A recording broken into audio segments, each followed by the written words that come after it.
Saudari-saudaraku dimanapun Anda berada, bertemu kembali dengan saya Romo Tino SSCC di dalam catatan pesiarah. Di dalam perjalanan persiaran hidup, ketika kita menjalani atau mengambil suatu keputusan, selalu ada tegangan, selalu ada orang-orang yang setuju dan tidak setuju. Ada orang-orang yang suka dan tidak suka.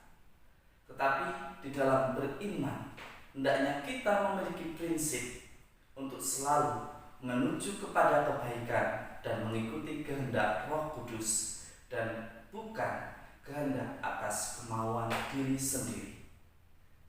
Sebelum kita mendengarkan permenungan dari catatan pesiarah, marilah kita membuat tanda kemenangan Kristus. Dalam nama Bapa dan Putera dan Roh Kudus. Amin. Allah Bapa yang Maha Cinta, kami sungguh bersyukur atas segala berkat dan rahmat-Mu. Sudilah Engkau tetap selalu menjadikan kami anak-anak-Mu yang baik, yang selalu mau bertobat dan kembali kepada kebenaran. Demi Kristus pengantara kami. Amin. Saudari-saudaraku yang terkasih, di dalam bacaan pertama kita diingatkan bahwa keadilan Tuhan itu berbeda, bukan seperti keadilan yang dibayangkan oleh kita umatnya, oleh kita manusia. Di dalam keadilan yang dimaksudkan Tuhan ialah ketika ada orang yang masih mau bertobat, diberikan kesempatan untuk memperbaiki dan kembali kepadanya. Meskipun di dalam hidup selalu ada kecenderungan berbuat baik dan kecenderungan berbuat jahat. Tinggal bagaimana kita memilih. Apakah kita selalu ingin kembali kepada Tuhan dan untuk berbuat di dalam kebaikan dan bukan di dalam kejahatan. Di dalam kitab kebijaksanaan kita diingatkan, Allah kita bukan Allah yang begitu kejam.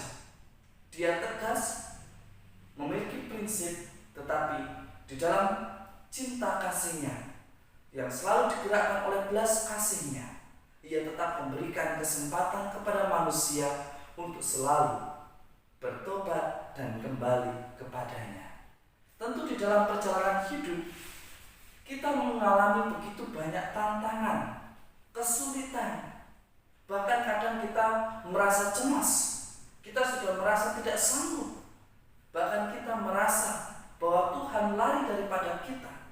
Tetapi hari ini kita diingatkan oleh surat Rasul Paulus kepada jemaat di Roma. Jika engkau berbeban berat, jika engkau merasa tidak sanggup, berdoalah. Sampaikanlah kepada Tuhan di dalam doa.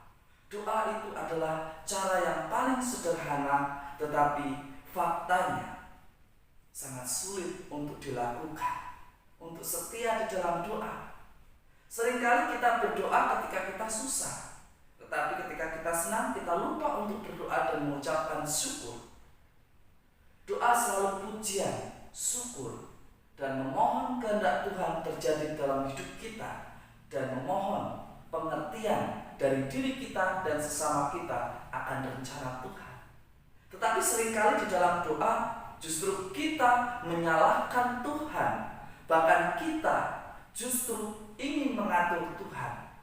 Ingat, saudari-saudaraku yang terkasih, Tuhan itu maha besar, Tuhan itu maha kasih. Jangan kita mengatur yang maha tinggi, yang maha besar, padahal kita mungkin hanya seujung kuku.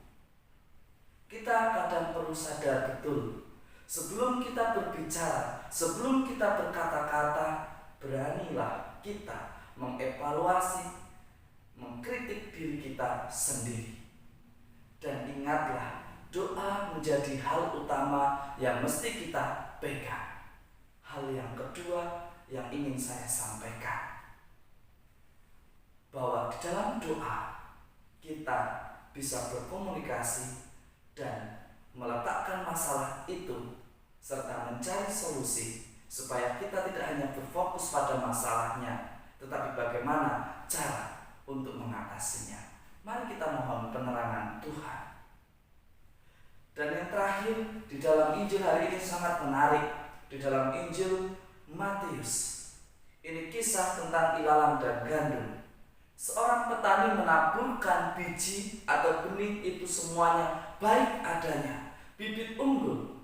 Tetapi faktanya yang namanya kejahatan, yang pada dasarnya tidak suka dengan kebaikan, yang dibungkus seolah-olah sebagai pengkritik, seolah-olah sebagai pengevaluasi, tetapi nyatanya ialah niat jahat yang ingin menghancurkan suatu kebaikan, suatu kebenaran. Mari kita belajar membiarkan tegangan hidup itu tetap ada, membiarkan kecenderungan-kecenderungan itu tetap bertumbuh, tetapi ketika sesuatu itu tidak baik, segera kita perbaiki. Sebagaimana di dalam menanam padi, pada saat pertama kita tidak pernah mencabut rumputnya. Ketika menanam, kita menunggu sampai sebulan atau 2 bulan, barulah kita bisa membedakan mana itu padi, mana itu rumput. Begitu pula di dalam beriman. Jangan seringkali kita mengejudge atau menghakimi ketika kita belum mengenal, belum tahu apa maksud dan tujuan, atau kita belum kenal orang itu bagaimana. Jangan kita hanya berdasarkan mendengarkan kata orang, tetapi mari kita belajar melihat lebih dekat, melihat lebih dalam, dan lihat pertumbuhan itu. Ketika sesuatu itu tidak baik, kita akan cabut dan kita akan buang. Jika itu sesuatu yang baik, kita akan rawat, kita perbaiki supaya tumbuhnya lebih baik lagi. Begitu juga di dalam iman. Kalau kita mudah untuk menghakimi, akhirnya gereja tidak tumbuh. Baru berbuat sedikit sudah dikritik, akhirnya gereja mati. Saudari-saudaraku yang terkasih, iman bertumbuh karena selalu belajar dari kesalahan dan belajar dari buku, kitab suci, dan ilmu pengetahuan sehingga kita semakin berkembang. Terkadang kalau kritik itu tidak sehat, hanya ingin memuaskan interest pribadi, yang ada adalah mematikan karakter. Tetapi ketika kritik itu sehat, objektivitasnya bisa dipertanggungjawabkan, maka gereja akan tumbuh dan berkembang.